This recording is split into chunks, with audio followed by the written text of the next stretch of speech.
আমরা বিবাহিত মহিলারা যেখানেই যাই না কেন বাপের বাড়ি যাচ্ছি এইটা কিন্তু যখনই আমরা শুনি আমাদের মন খুশিতে ভরে যায়। কেননা বাপের বাড়িতে আমাদের ছোট থেকে বড় হয়ে ওঠার অনেক স্মৃতি জড়ানো থাকে আমাদের মধ্যে। সেই কারণে বাপের বাড়ি যাচ্ছি এইটার আনন্দটাই একটা অন্যরকম, যেটা আমরাই শুধু বুঝবো, বিবাহিত মহিলারা না, তাই না বলো? তো হ্যালো এভরিওয়ান, আমার একটি নতুন মিনি ব্লগে তোমাদের সবাইকে স্বাগত। কে কোথা থেকে দেখছো বলো? আশা করছি ভালোই আছো, আর আমি তো ভালোই আছি। দিনটা ছিল রবিবার, আর রবিবার সন্ধেবেলা আমি যাচ্ছি বাপের বাড়ি।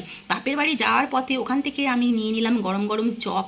কেননা আমার বাবা চপ, বেগুনি এই ধরনের তেলে ভাজা খেতে খুব ভালোবাসে, সেই জন্য বাবার জন্য নিয়ে যাচ্ছিলাম। আর যাওয়ার পথে ঠিক দেখো, রবিবারে আমাদের বাড়ির সামনে এরকম হাট বসে, এত ভিড়, সেটা মানে ভিড় ঠেঙিয়ে আমরা চলে এলাম বাড়ি। আর এইটা আমার বাড়ির গেট। আর দেখো আমার মা বাবা আমাকে দেখে কত খুশি। আমার বাপের বাড়ি থেকে কিন্তু শ্বশুরবাড়ি বেশি দূরত্ব না, ওই জন্য 15 মিনিটের মধ্যেই চলে এসেছি। আমার মা গেছিলো মায়াপুর, সেখান থেকে আমাদের জন্য ব্যাগ নিয়ে এসছে, মানে আমার আর বোনের জন্য। আর দেখো বাবা বলছে গরমে ভালো লাগছে না, আমি বলছি তোমাকে খেতেই হবে চপ। তারপর আমরা সবাই মিলে চপ চপ খেলাম, কয়েক রকমের চপ নিয়ে গেছিলাম, সেগুলো খেলাম। আর আমার বোনের ছেলে ওরাও এসেছে সেই দিন, আর আমার বর ওর জন্য ক্যাডবেরি নিয়ে এসেছে, দেখো কীভাবে খাচ্ছে। তারপরে চলে গেলাম ওপরে, যেহেতু আমাদের ওপরে গ্রিলের দেখো কাজ হচ্ছে দোতলায়, সেগুলোই দেখে এলাম। তারপর নিচে চলে এলাম, আসতেই মা আবার গরম গরম চা দিয়ে দিল। মায়ের হাতের চা যে কি বলবো, এত সুন্দর খেতে। তারপর সবাই মিলে আমরা সব আনন্দ করলাম। আর আমার বোন আমার জন্য কিন্তু টিপ ক্লিপ সাজার জিনিস নিয়ে এসেছে, যেহেতু আমি সাজতে ভালোবাসি।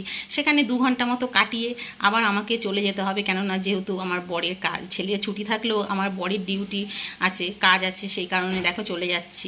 কিন্তু আমার বোনের ছেলে দাদাকে পেয়ে এত খুশি যে ও ছাড়তেই চাইছে না। তারপরে ওর মেশোর গাড়িতে একটু কিছুক্ষণও ঘুরলো। তারপর যেহেতু সন্ধে হয়ে গেছে, বেশিক্ষণ আর কাটালাম না, সন্ধে মানে রাতই হয়ে গেছিলো, প্রায় 9টা বেজে গেছিলো।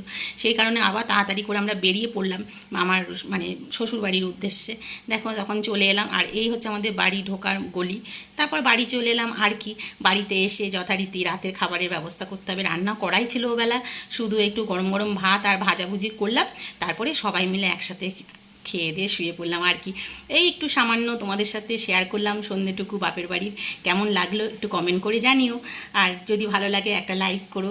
আজকের মতন ভিডিওটা এখানেই শেষ করছি। সবাই সুস্থ থেকো, ভালো থেকো, টাটা।